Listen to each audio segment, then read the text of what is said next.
If you're anything like me, like learning anatomy through sports injuries, this is episode 45. How about some baseball? Dan Jennings, August 7th, 2014.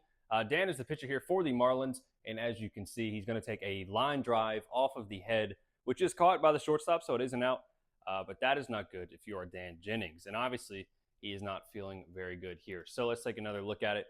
Line drive off the head goes into the infield, just shows you how hard this ball was hit. He is moving around, kind of squirming on the ground, so that is good news at least.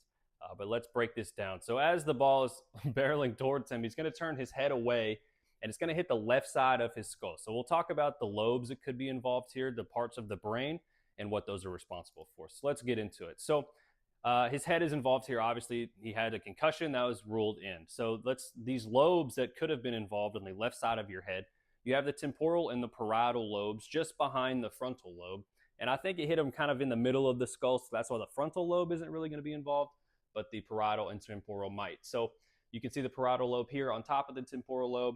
And the temporal lobe is going to be responsible for memory, language comprehension, and object identification. So there's a thing called Wernicke's area in the temporal lobe, and you have Wernicke's aphasia if you cannot understand language spoken to you. It's kind of sounds jumbled and you can't comprehend it.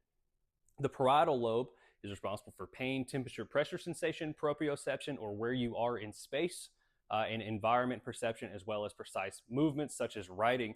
So if you're unable to write, you have something called agraphia, which is the inability to write. So left versus right hemisphere behavior. So if he got hit in the left hemisphere and let's say that it is affected, they would act or he would act more slow and cautious, and a right-sided hemisphere lesion would result in impulsive and poor judgment.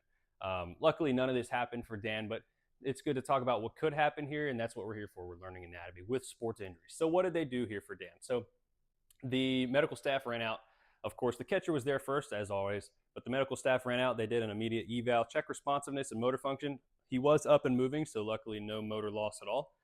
He did get transported to the hospital where he stayed overnight. They probably did sensory testing, motor testing, as well as a head CT just to rule out any kind of brain bleeds.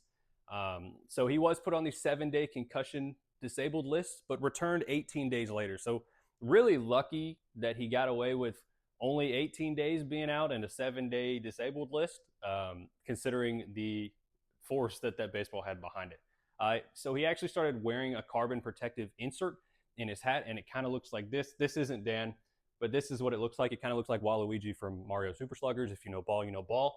But Dan, after the season, was kind of tossed around the league as a trade asset, played in the minors for a few more years, and retired in 2020. So that is Dan Jennings.